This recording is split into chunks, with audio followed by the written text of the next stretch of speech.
Ikukuwento ko tungkol sa narinig mo na ba ang tungkol sa papel ng Pakistan. Mabuti at mahal namin ang Pakistan. Pare, kumusta? Ewan ko, tingnan natin. Sa pamamagitan ng Diplomasya sa pamamagitan ng pagtutulungan para baguhin ang gitnang silangan. Sa wakas, nangyari na. Ang Estados Unidos ng Amerika at Iran ay nagsimula na ng kanilang unang direktang pag-uusap sa Switzerland sa mga sandaling ito. Unang nagkita sina Vice Presidente ng Estados Unidos na si J.D. Vance at mga sugo ni Donald Trump na sina Steven Witkoff at Jared Kushner sa kanilang mga Iranian nakatapat sa Bergenstocksky Resort, Switzerland para sa unang round ng negosasyon sa tigil digmaan. Hindi lang kinumpirma ni J.D. Vance ang lahat ng naunang nabanggit na mga kondisyon ni Donald Trump, kundi sinabi rin niya na handa ang Estados Unidos na lubos na baguhin ang relasyon nila sa Tehran at maging halos pinakamatalik na kaibigan sa reyon. Ang pangunahing paksa ng pag-uusap ngayon ay ang pagpapatibay ng tigil putukan sa Lebanon at, maaring, ang programang nuklear ng Iran. Malinaw na sinabi ng Tehran na uunahin muna ang tigil putukan sa Lebanon, pagalis ng mga sanksyon at pagpapalaya sa mga nakapirming ari-arya ng Iran. Saka pa lang tatalakayin ng iba, pero hindi pa ngayon.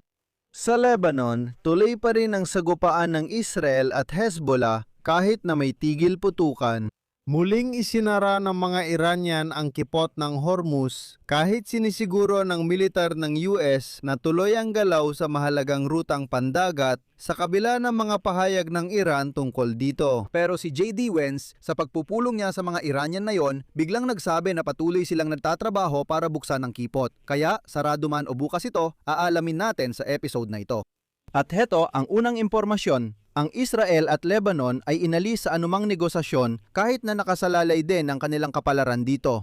Pero inihayag na ng Ministro ng Depensa ng Israel na hindi nila ilalabas ang kanilang mga tropa mula sa Lebanon kahit pa ano pang mga kasunduan ni Trump sa Iran. At ngayon, muli na namang nagbabantang umatake si Trump sa Iran. Bakit? Pag-uusapan din natin yan sa episode na ito. Kaya noong Linggo, Hunyo 21, ang pangalawang Pangulo ng Estados Unidos kasama sina Witkoff at Kushner ay unang nakipagkita sa mga Iranian sa Bergenstock, Switzerland kung saan ginaganap ang unang round ng negosasyon para sa kasunduan sa pagtigil ng digmaan. Ang mahalaga rito, ito ang unang pagpupulong sa serye ng mga pagpupulong na tatagal ng hindi bababa sa 60 araw hanggang sa pumirma ang magkabilang panig ng bagong kasunduan ukol sa paglilimita sa programang nuklear ng Iran. Sa madaling salita, ito ay isang pangmatagalang pananaw. Mula sa simula, malinaw na mahirap ang mga negosasyong ito. Sa simula pa lang ng press conference, bago pa magsimula ang mismong pagpupulong, ipinaiwatig na ni J.D. Vance na talagang mahirap ang relasyon sa Israel na yon. Hindi sinagot ni Vance kung anong mensahe ang nais niyang ipaabot kay punong ministro ng Israel, Benjamin Netanyahu. Alam na sa huli, parehong inalis ang Israel at Lebanon mula sa mga negosasyon. At sa totoo lang, nalulutas na ang sigalot sa Lebanon sa pagitan ng Israel at Hezbollah. Dito, sumasali sa negosasyon ang Qatar, Pakistan at Iran. Ngunit wala ang Israel, Lebanon o Hezbollah. Paalala, isinama ng Iran ang Lebanon sa mga pangunahing prioridad sa negosasyon sa Estados Unidos. Iginiit ang ganap na pagtigil ng labanan ayon sa unang punto ng dating nilagdaang memorandum ng pagkakaunawaan. Noong Biyernes, sumiklap muli ang labanan ng Israel at Hezbollah kaya ipinagpaliban ng Iran ang paglahok sa negosasyon na sanay noong araw din yon. Inanunsyo ng US ang tigil putukan ng Israel at Hezbollah pero nang sumiklab muli ang labanan noong Sabado, inihayag ng Iran ang pagsasara ng Strait of Hormuz. Mahalagang tandaan na sinubukan ni Netanyahu na ihiwalay ang labanan sa Lebanon mula sa kasunduan ng US ukol sa tigil putukan kasama ang Iran, ngunit nabigo siya. Sa huli, pinipilit ni Trump ang Israel na iurong ang tropa nila mula Lebanon. Pero wag munang maghusga, ipapaliwanag ko mamaya kung bakit. Kahit na dahil sa mga pag-atake ng mga militante ng Hezbollah, sa loob lang ng huling 24 na oras ay 5 sundalong Israeli ang namatay. Tiniyak ng mga autoridad ng Lebanon na mula ng lagdaan ng kasunduan ilang araw nang nakalipas, 12-12 nang namatay sa Lebanon dahil sa pag-atake ng Israel. Balak ni Trump makipagkita sa mga kinatawan ng Israel at Lebanon sa pagtatapos ng linggo marahil para iparating ang napagkasunduan nila sa mga Iranian. Ngunit posibleng makaproblema si Trump sa pakikipag-usap sa Iran. Diretsahang sinabi ni Ministro ng Depensa ng Israel na si Israel Katz na hindi aalisin ng Israel ang kanilang mga tropa mula sa zona ng seguridad sa Lebanon at idinagdag pa niya na walang anumang limitasyon sa mga aksyon ng mga sundalong Israeli sa Lebanon. Narito ang kanyang sinabi, mananatili ang ating mga puwersa na nakapwesto sa zona ng seguridad sa kahabaan ng dilaw na linya sa Lebanon. At kumikilos sila mula roon laban sa mga terorista at infrastruktura ng mga terorista. Ang inihayag na tigil putukan kahapon ay nag-iiwan sa IDF sa lahat ng kanilang mga posisyon sa zona ng seguridad na siyang nagpoprotekta sa mga bayan sa hilaga ng Israel. At sa ganitong mga kalagayan, nagsimula ang negosasyon sa pagitan ng Estados Unidos at Iran. Ngayon, sina J.J. Vance at mga White House na suguna sina Stephen Witkoff at Jared Kushner ay unang nakipagkita sa punong ministro ng Pakistan at pagkatapos ay sa punong ministro ng Qatar. Sa Iran, ang pangunahing general ng Pakistan na tagapamagitan sa negosasyon ng US at Iran ay lumipad sa Tehran at personal na nakipagkita sa mga kinatawan ng corps ng mga tagapagtanggol ng Islamikong Revolusyon. Hindi nagtagal pagkatapos nito, ang delegasyon ng Iran na pinamumunuan ng tagapagsalita ng parlamento na si Muhammad Bagher Ghalibaf at ng kalihim ng ugnayang panlabas na si Abbas Araghchi ay nagsagawa ng katulad na pagpupulong kasama ang mga tagapamagitan mula sa Pakistan at Qatar. At pagkatapos lamang ito, naganap ang 3 panig na pagpupulong kasama ang Qatar. Встреча с катарской. Dito nagsimula ang mga hindi pagkakatugma. Ang Estados Unidos ng Amerika ay nagdeklara na bukas ang kipot ng Hormuz kahit taliwas ito sa pahayag ng Iran. Habang nagsasalita sa harap ng mga mamamahayag sa Switzerland, sinabi ni J.J. Vance, ang Estados Unidos ay hindi lang nagtatrabaho para buksan ang kipot ng Hormuz o itigil ang nuclear program ng Iran, kundi para baguhin din ang relasyon nila sa bansang ito. Ang tanong ay, kaya ba nating magsimula muli mula sa simula? Kaya ba nating tuluyang baguhin ang relasyon sa gitnang silangan? O kailangan nating bumalik sa mga lumang paraan na hindi natin gusto pero tiyak na posible? Ibig sabihin, kahapon lang sinabi ni Vance na matagal nang bukas ang kipot ng Hormuz at sinabi rin ni Trump na ilang linggo na itong bukas, hindi lang natin napapansin. At ngayon, sinasabi ni Vance na nagtatrabaho sila para buksan ito. Maya-maya, nagdagdag si Vance ng isang pampublikong mensahe mula kay Donald Trump kung saan ipinasa niya sa mga Iranian na umaasa siya sa matibay na pagkakaibigan at pakikipagpartner sa mga taong tinawag din ni Trump na mga terorista at rehimen ng Iran 3 buwan lang ang nakalipas.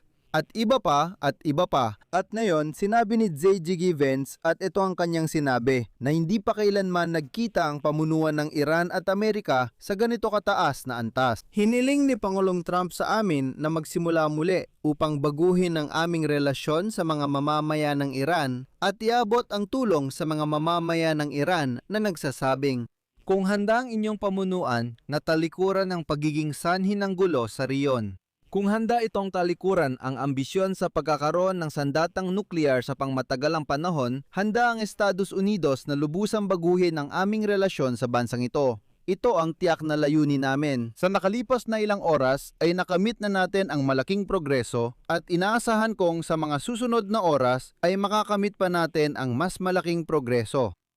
Tinawag ni J.J. Vance na makasaysayan ng pagpupulong pero wala pa siyang binigay na malaking detalye. Nakakatuwang habang si Vance ay kasama ang mga Pakistani sa press conference, naroon din sa silid sa parehong oras ang ministrong panlabas ng Iran na si Abbas Araghchi. Ngunit siya ay nakatayo lang sa gilid at hindi nagbigay ng anumang pahayag para sa mga mamamahayag.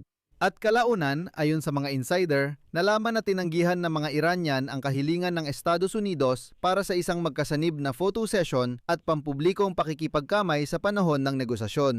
Ipinapakita nito na sa ngayon, hindi pa talaga handa ang Iran na pumayag sa nasabing pagkakasundo at ang pagbuo ng bagong relasyon na binanggit ni Donald Trump. Magbibigay pa ako ng isa pang impormasyon. Habang pinapakinggan ninyo ito, pag-isipan. Sino sa tingin ninyo ang nagbidikta ng kondisyon sa mga negosasyong ito ngayon? Bago pa ang pagpupulong, sinabi ng kinatawan ng Iran na si Abbas Araghchi na tututok ang pag-uusap sa tigil putukan sa Lebanon. Sa mga eksepsyong ipinangako ng Estados Unidos sa Iran para makapagbenta ng langis, ibig sabihin ay pag-alis ng mga sanksyon. At sa usapin ng mga na-freeze na asset ng Iran, na siyang nangyari sa mga pag-uusap.